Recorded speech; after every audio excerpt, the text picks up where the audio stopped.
नमस्ते, राधे राधे। मैं कविता जयसवार आप लोग को नाच गीत सुनाने जा रही हूँ। पसंद आएगा तो लाइक सब्सक्राइब जरूर करना और कमेंट बॉक्स में जरूर बताना कैसा लगा हमारा नाच गीत आप लोग को। छम छम बाजई मोरी पायलिया, छम छम बाजई मोरी पायलिया, छम छम बाजई मोरी पायलिया। पायल पहिन हम अगने खड़ी है, पायल पहिन हम अगने जगैली, ससुरु मारई हो नजरिया, ससुरु मारई हो नजरिया।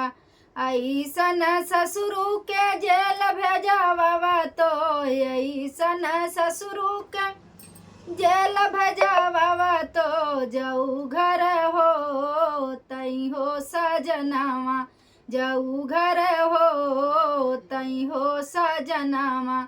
छम छम बाजई मोरी पायलिया, छम छम बाजई मोरी पायलिया।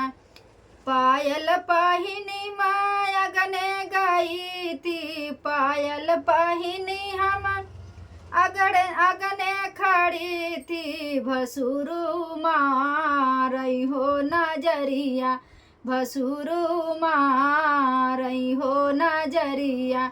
ऐसन भसुरु के जेल भेजावा तो, ऐसन भसुरु के जेल भेजावा तो जाऊ घर हो तई हो सजनावा, जाऊ घर हो तई हो सजनामा।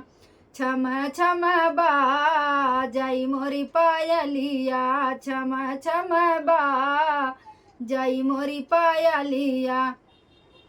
पायल पहिनी माया गने गई थी, पायल पहिनी हम अगने गई थी, देवरा मारई हो नजरिया, देवरा मारई हो नजरिया।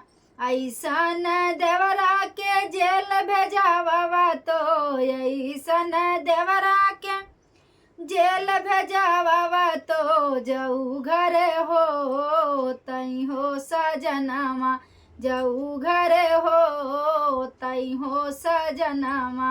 छम छम बाजई मोरी पायलिया, छम छम बाजई मोरी पायलिया।